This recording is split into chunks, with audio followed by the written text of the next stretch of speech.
You think old ranchers survived on beans and beef jerky? Please, those folks were tougher than rawhide and smarter than half the cookbooks in print today.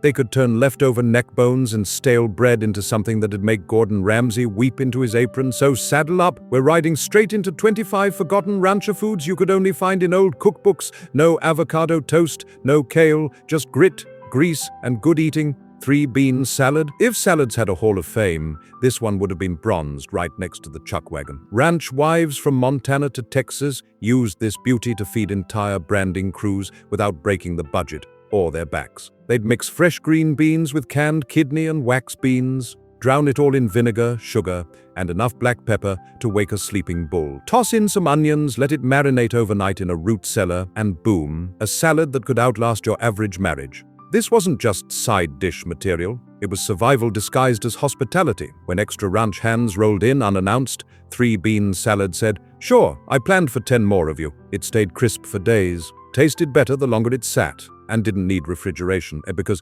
refrigeration on the frontier meant hoping the wind blew cold enough. And if that salad sounds too civilized for cowboy life, hold on to your hat, because the next dish is straight from the campfire where flavor met dust and dust usually won. Chuck wagon stew. Imagine feeding 20 exhausted cowboys with nothing but a pot, a fire, and a prayer. That's what chuck wagon cooks did, and their secret was stew thick enough to patch a fence with. They'd start before sunrise, browning tough beef, usually from the steer that didn't survive the trip. In went potatoes, onions, carrots, and whatever canned tomatoes or foraged greens they could wrangle. Then it simmered for hours while the herd moved, turning mystery meat into pure magic. Cowboys didn't care if it was beef, bison, or some animal we shot at dawn. They'd dunk hunks of sourdough into that peppery broth and call it a good day. Chuck wagon stew wasn't just dinner, it was the fuel that kept the West moving, low, slow, and hearty enough to make modern meal prep look like a toddler's picnic. And if you think that stew was spicy, wait until we head south, where Texas ranch cooks took the idea of chili and turned it into a full-blown religion. The original ranch chili was pure, unfiltered heat, beef chunks, dried peppers, and enough spice to make your hat sweat. Back in the late 1800s, South Texas ranches simmered this beast in cast iron over open fires. No beans, no tomatoes, just meat, cumin, oregano, and dried chilies ground by hand. Because food processors hadn't been invented, and cowboys had biceps that could crush a can of beans anyway. This wasn't just a meal, it was initiation. Survive a bowl of this, and you'd earned your saddle. The flavor was smoky, rich, and painfully honest. You didn't eat this chili, you negotiated with it. It stuck to your ribs, cleared your sinuses, and made you question every decision leading up to that first bite. But hey, even cowboys had a soft side.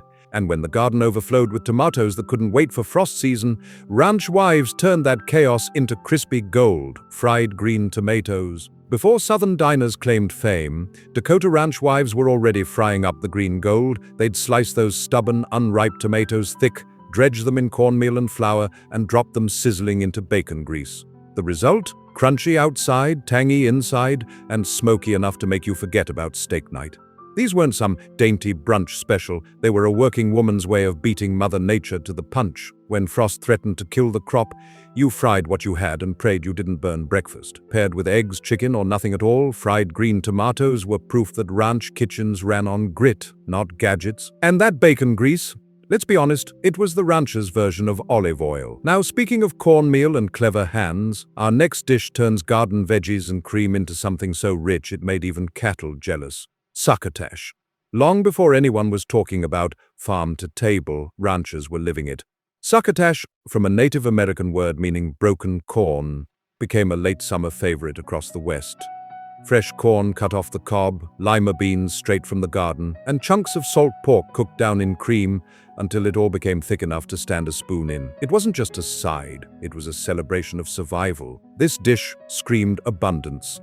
We made it through winter, and we've got the calories to prove it. Sweet, salty, creamy, and deeply satisfying. The kind of comfort that didn't need cheese pulls or hashtags.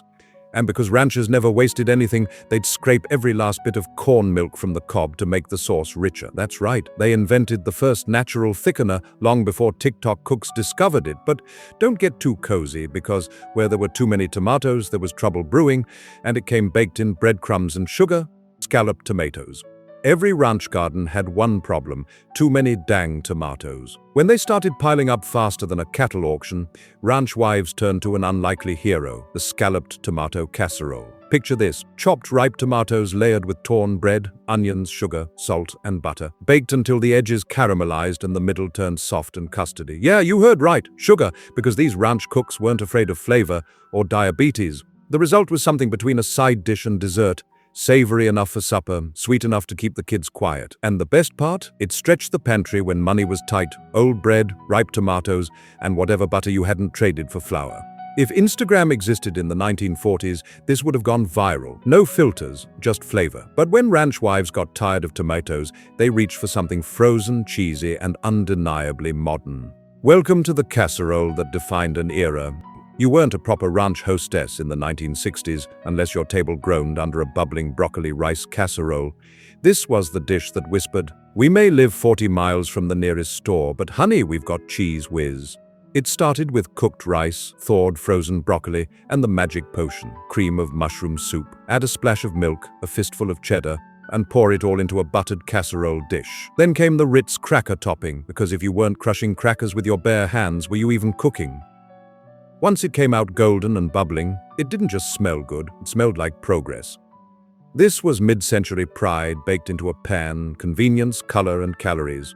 And speaking of surviving, the next dish came straight from German and Czech immigrants who decided potato salad should fight back with vinegar and bacon. German potato salad. Forget the mayo-soaked picnic versions. This one had bite and bacon. Ranchers with German roots brought this zesty side dish to the plains, where it became the hero of every summer barn gathering: hot boiled potatoes sliced thick and tossed in sizzling bacon fat, onions, apple cider vinegar, and a pinch of sugar. It wasn't a salad, it was a declaration of flavor independence. The vinegar cut through the heaviness of ranch suppers, while that smoky bacon dressing soaked right into the potatoes. Served warm, tangy, and unapologetically rich, this dish traveled better than gossip in a small town. And best of all, no mayo, no refrigeration needed, no chance of Aunt Mabel poisoning the family reunion. But bacon fat was just the opening act. The real showstopper came when ranchers turned to something even fancier: a Sunday lamb roast. Lamb roast. Sheep ranchers across the Mountain West knew the secret to happiness: garlic, rosemary, and patience. Their Sunday lamb roast wasn't just a meal, it was a ritual. They'd stab that leg of lamb full of garlic slivers, rub it down with herbs, salt, and pepper, then slow roast it until the air smelled like heaven wearing cowboy boots. Potatoes, onions, and carrots roasted right alongside, soaking up every drop of fat like they'd been training for it. When the wool clip sold well or lambing season was good, this was celebration food, the kind that made neighbors jealous enough to drop by uninvited. Lamb was juicier, richer, and way more flavorful than beef, but you had to know what you were doing, and ranchers always knew this was meat that meant success. Proof that the land paid off in more than just calluses and debt. And when payday ended and supplies ran low, ranchers didn't cry, they improvised. And that's how the next miracle was born, baked right under a crust of golden cornbread. Cornbread casserole. This dish was proof that ranch cooks could turn a few scraps into a feast that'd feed an army, or at least a bunkhouse full of hungry hands. It started with browned ground beef, onions, peppers, and a heavy dose of chili powder and cumin. Then came canned beans, corn, and just enough liquid to make things interesting. That mixture hit a cast iron skillet, and on top went a thick layer of cornbread batter, made with buttermilk, lard, and zero apologies. Once it came out of the oven, it was a masterpiece, crispy on top, spicy and juicy underneath. The cornbread soaked up all those meaty juices like edible gold. Every bite tasted like hard work and good timing. Cowboys didn't need dessert after this, they just needed a nap. Our next dish starts with a retired chicken and ends in a bowl that could cure heartbreak and hangovers alike. Chicken and rice soup. When a laying hen stopped giving eggs, she didn't get a gold watch. She got a slow simmer in the soup pot. Ranch wives didn't waste a feather. They knew that a tough old bird could become pure comfort if you gave her time, onions, and patience. That pot would bubble all day with carrots, celery, and whatever herbs hadn't frozen in the garden. Once the meat fell off the bone, it got shredded and tossed back into the pot with rice, stretching one chicken into meals for days. The broth turned golden and rich, thick enough to make spoons stand upright. You didn't need cream or stock cubes, you needed skill, and maybe a prayer that the fire stayed steady. This was medicine disguised as supper. When someone was sick, tired, or broke, this soup fixed all three. And when the hens were gone but pork season came around, ranch kitchens fired up something simple, sizzling, and dangerously addictive: pork chops and rice. If there were ever a dish that summed up ranch cooking, this is it. Simple, frugal, and outrageously satisfying. Take a few pork chops, brown them hard in a cast iron skillet until the edges get that caramelized crust that'd make a dietitian cry.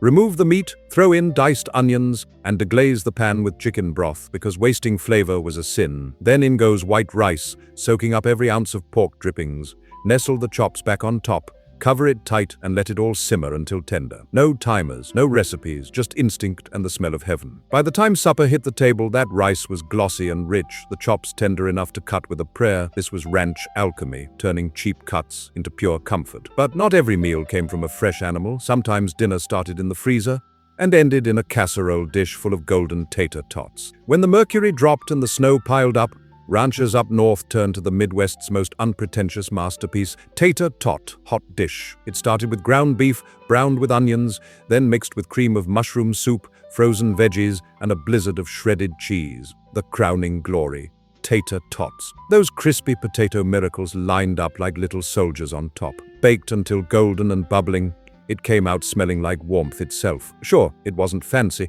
but when the wind screamed across the prairie, this casserole could make you forget your toes were numb. It was kid-proof, cowboy-proof, and recession-proof. If comfort food had a sheriff's badge, this dish would wear it. And speaking of warm meals with a side of pride, and the next dish was a frontier Thanksgiving centerpiece that didn't come from a store: wild turkey roast. Before factory farms and butterball turkeys, ranch families hunted their holidays. Wild turkey roast wasn't just a meal, it was a victory. You had to brine them overnight, stuff them with sage, onions, and stale bread, then coat the whole thing in lard or bacon fat. Roasted low and slow, they came out rich, dark, and smoky, closer to venison than the pale supermarket kind. The gravy made from those drippings? Legendary. Ranch families didn't buy their feasts, they earned them. One bird, one bullet, and a whole lot of bragging rights. This wasn't just food, it was a reminder that the land could still provide if you respected it enough to go fetch your own dinner. Chicken livers with gravy somewhere along the line, America got squeamish. But back on the ranch, nothing got thrown away, especially not the chicken livers. Ranch cooks knew how to make these little powerhouses taste like heaven. Dredged in seasoned flour, fried quick in bacon grease, then smothered in thick, peppery country gravy, the kind that could double as spackle if needed. Served over biscuits or toast, it was pure indulgence on a nickel budget, rich, buttery, and full of iron. It gave ranchers the energy to chase cattle, fix fences, or fight off whatever the Great Plains threw their way. Kids either loved it or staged revolts, but adults, they knew this was the good stuff, the kind of old-school nutrition modern supplements wish they could bottle. And when the chickens finally stopped laying and the livers were gone, ranch cooks didn't mourn. They rolled out the flour and made noodles by hand. Stewed hen and noodles. When an old hen's egg-laying days were over, she didn't get a retirement plan. She got a ticket straight to the stew pot. Ranch wives called it making the most of experience. They'd simmer that tough bird for hours with carrots, onions, and celery until she surrendered every ounce of flavor to the broth. Then came the best part: homemade egg noodles, hand-cut, thick and slightly uneven, the way food's supposed to look. Once those noodles hit the pot, the whole kitchen filled with steam that smelled like Sunday salvation. The broth thickened naturally, turning into a silky golden hug in a bowl. This was more than food, it was a ritual of respect. Nothing wasted, everything earned. Even the cat got a little bone for sticking around. But once ranchers got a taste for baked comfort, they didn't stop at noodles. They created a casserole so hearty it could put Hamburger Helper out of business before it even started. Noodle and beef bake. Before there was fast food, there was fast for a ranch food, and this dish nailed it. Egg noodles, ground beef, tomatoes, sour cream, and cottage cheese. Yes, cottage cheese. Don't knock it. It melted into something between ricotta and happiness. Layered in a casserole dish, topped with cheddar, and baked until golden, it came out bubbling, rich, and downright fancy for the prairie. It was cheap, filling, and so good the ranch hands thought it came from town. This was the original pantry raid dinner, proof that ranch women could MacGyver a meal from 3 cans and sheer willpower. And speaking of fast and cheesy, the next dish brought the flavor of a drive-in burger straight to the ranch kitchen: cheeseburger casserole. When ranch life met 1960s convenience, the cheeseburger casserole became a star. Browned beef, onions, and elbow macaroni mixed with tomato soup, yes, soup, Worcestershire sauce, and enough American cheese to make Wisconsin blush. poured into a dish, topped with more cheese and crushed potato chips. This bad boy baked into a gooey, crunchy miracle. Each scoop tasted like a burger, fries, and nostalgia rolled into one. Kids loved it. Parents loved it. Even the preacher asked for seconds. Sure, it wasn't from scratch, but neither was happiness. This was the meal that said, "We may live 50 miles from town, but dinner's still gonna slap." But when the ranch butchered hogs and leftovers started piling up, it was time for something sweet, smoky, and downright fancy. Ham loaf with brown sugar glaze. Ham loaf doesn't get enough respect. Back in the day, this was the way to turn leftover ham scraps into something worthy of company. Ground ham mixed with pork and beef, bound with breadcrumbs, eggs, and milk, then shaped into a loaf and brushed with a brown sugar and vinegar glaze. That glaze baked into a sticky, tangy shell that could make grown men tear up. Slice it thick, serve it with mashed potatoes and green beans, and you had a meal fit for the local sheriff. This wasn't poverty food, but it was pride food. Proof that ranchers could take leftovers and make them sing. Today we chase honey glazes and bourbon BBQ, but back then, brown sugar, mustard, and elbow grease were all you needed. And if ham loaf was Sunday best, the next dish was Monday reality. Beef, potatoes, and pure frontier endurance baked under a crust that never failed. Beef and potato pie. Long before meat and potatoes became a cliché, ranchers were baking it into survival art. This dish was how you stretched 1 pound of beef into dinner for a family of 8. You'd brown the beef with onions and carrots, season it heavy with black pepper and a splash of Worcestershire, then layer it in a pie dish with thinly sliced potatoes.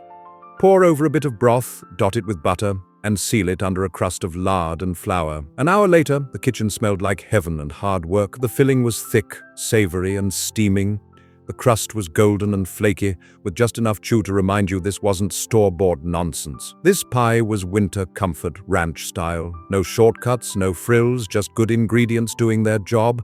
And when the paycheck didn't come and the cupboards looked bare, ranchers still ate like king, with nothing more than flour, milk, and a skillet full of pure survival. Milk, gravy, and biscuits. When the pantry looked emptier than a dry well, ranch families still managed to eat like royalty, thanks to milk, gravy, and biscuits. This wasn't a fancy meal. It was the "we've got bacon, grease, and hope" kind of supper that kept ranchers alive when money didn't. Start with fried salt pork or bacon, whatever was left. Once the fat rendered out, add flour, whisk in milk, and season like you meant it. That's right. Black pepper wasn't optional. It was the ranch version of caviar. The result? A thick, creamy gravy that could make even stale biscuits taste like redemption. This dish fueled mornings, fixed bad days, and taught every kid on the ranch the sacred truth. Comfort didn't come from wealth, it came from lard and love. But ranchers didn't just make do with savory, and when the sweet tooth hit and lemons were 1,000 miles away, they pulled off a pie so good it fooled everyone's taste buds. Vinegar pie. Desperation breeds genius. And nowhere is that clearer than in the humble vinegar pie. When you couldn't buy lemons, ranch wives reached for apple cider vinegar and somehow turned hardship into elegance. A little sugar, butter, eggs, and flour came together into a custard that baked up smooth, tangy, and golden.